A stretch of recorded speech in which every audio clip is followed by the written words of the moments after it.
He discovered her by her dead mother, then returned her to the family who'd lost hope. The transport ship limped through the asteroid field on emergency thrusters, trailing plasma like blood in water. Commander James Holloway gripped the helm controls, his knuckles white against the worn metal. 3 days since the ambush. 3 days since the alien raiders had torn through Outpost Kessler like paper, scattering survivors across the void. His vessel wasn't built for combat. It was a salvage hauler, designed to pick through debris fields and recover what could be recovered. But when the distress beacon had flickered to life on his sensors, pulsing from the wreckage of a colony transport, James had altered course without hesitation. That was the unwritten law of deep space. You answered the call. Always, the wreckage floated in the darkness ahead, a twisted sculpture of metal and shattered dreams. The colony ship had been massive once, a generation vessel carrying 5,000 souls toward a new world. Now it was scattered across a cubic kilometer of space, broken into pieces by weapons that could crack a moon. James maneuvered closer, his scanner suite painting the debris field in shades of amber and red. Most of the sections showed no power, no atmosphere, no life. He'd expected that. The beacon was automated, triggered by catastrophic failure. But protocol demanded he check every accessible compartment before moving on. The first 3 sections yielded nothing but frozen corpses and shattered equipment. James logged each body he found, recording identification tags with mechanical precision. Someone would want to know. Someone always wanted to know. The 4th section was different.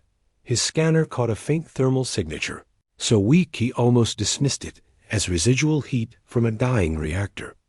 But something made him look twice. The signature wasn't random. It pulsed with rhythm.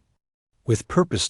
With a heartbeat. James suited up in record time, magnetic boots locking onto his ship's hull as he crossed the void between vessels.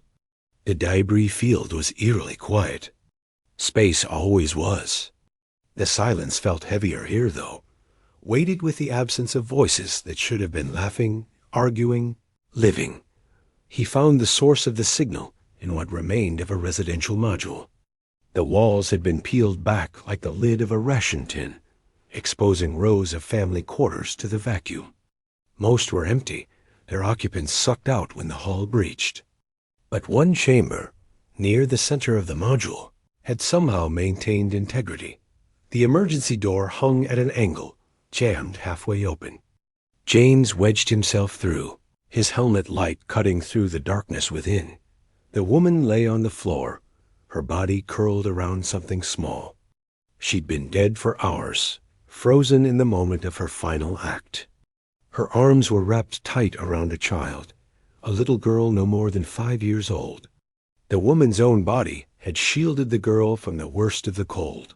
Her last breath used to activate an emergency thermal blanket that now glittered with frost. The girl was alive. James knelt beside them, his hands shaking as he checked the child's vital signs. Weak pulse, shallow breathing, hypothermia edging toward critical, but alive. The mother had given everything to buy these few extra hours, had positioned herself between her daughter and death with a parent's desperate mathematics. He worked quickly, wrapping the girl in his own thermal gear and attaching a supplemental oxygen feed. She didn't wake. That was probably better. Some things were easier to process later, when the mind had time to build its defenses. As he lifted her, something fell from the mother's frozen hand. A data chip, the kind used for personal files. James picked it up, slipping it into a secured pocket. Messages, probably. Last words. The things people said when they knew the end was coming. The journey back to his ship felt longer than it should have. James kept checking the girl's vitals, watching the numbers climb slowly toward stable. She'd make it. Against odds that would make a statistician weep, she'd make it. Once aboard, he placed her in the medical pod, letting the automated systems take over. Warming protocols, nutrient infusion, cellular repair. The pod hummed as it worked, cocooning her in soft blue light. James collapsed into his command chair and pulled out the data chip. His hands still shook as he loaded it into the reader. The woman's face appeared on the screen, recorded sometime before the attack. She looked tired but hopeful, the expression of someone on the edge of a new beginning. "My name is Rebecca Thorne," she began, her voice steady despite the fear in her eyes. "If you're watching this, I'm gone. But maybe my daughter Emily isn't. Maybe someone found her. Maybe there's still hope." James listened as Rebecca told her story. The colony mission. The promise of a fresh start. Her husband David, killed in the first minutes of the attack when he'd gone to help seal a breach. The desperate hours that followed, trapped in their quarters as the ship came apart around them. "Emily is everything," Rebecca said, tears tracking down her face. "She's brave and curious, and she laughs at terrible jokes. She loves strawberries, even though she's only tasted synthetic ones. She wants to be an engineer like her father. She deserves a chance to be all of those things." The message continued with details, medical information, educational records, but mostly it was filled with love.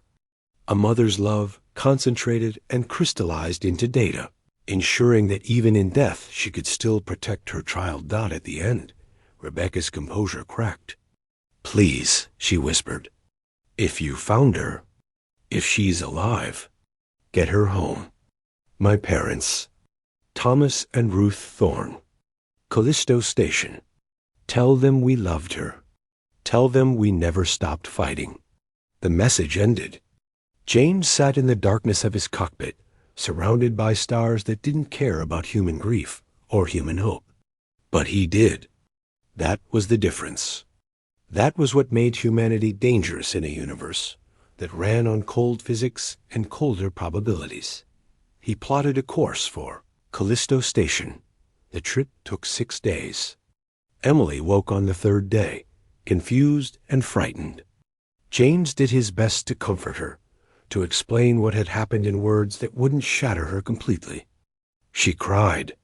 She raged. She went silent for hours at a time. But she survived. Children were resilient in ways that defied explanation. On the 4th day, she asked about strawberries. Real ones, not synthetic. James promised her that real strawberries existed, that she'd taste them someday. It was a small promise, but it seemed to help. Goals mattered, even small ones.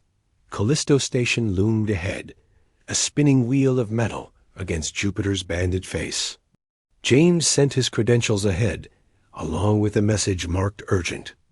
By the time he docked, a crowd had gathered, security, medical personnel, and an elderly couple who moved with the desperate speed of people running toward the last thing they had, Thomas and Ruth. Thorne looked exactly as James had imagined.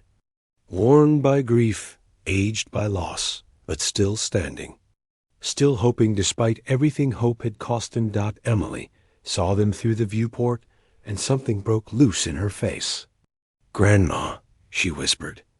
"Grandpa."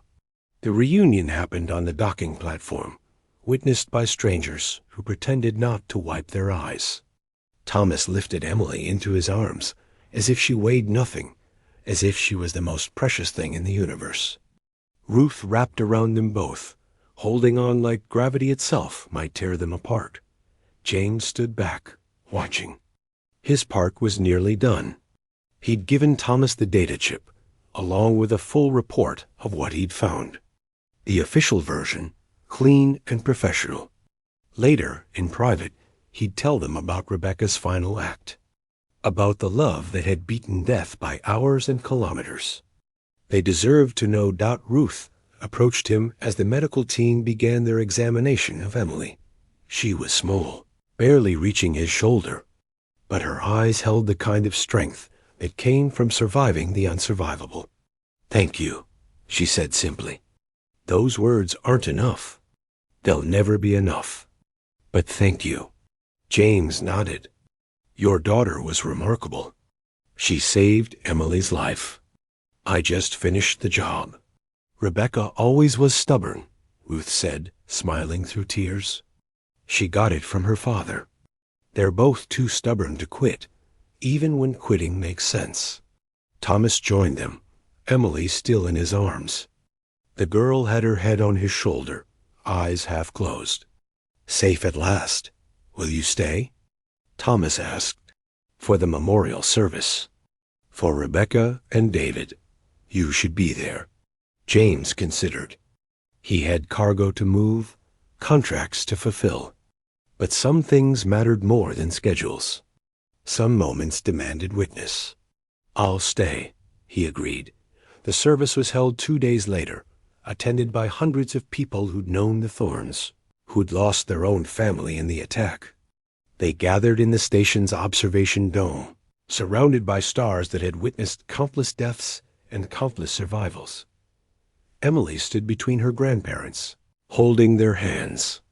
When it came time to speak, she stepped forward on unsteady legs.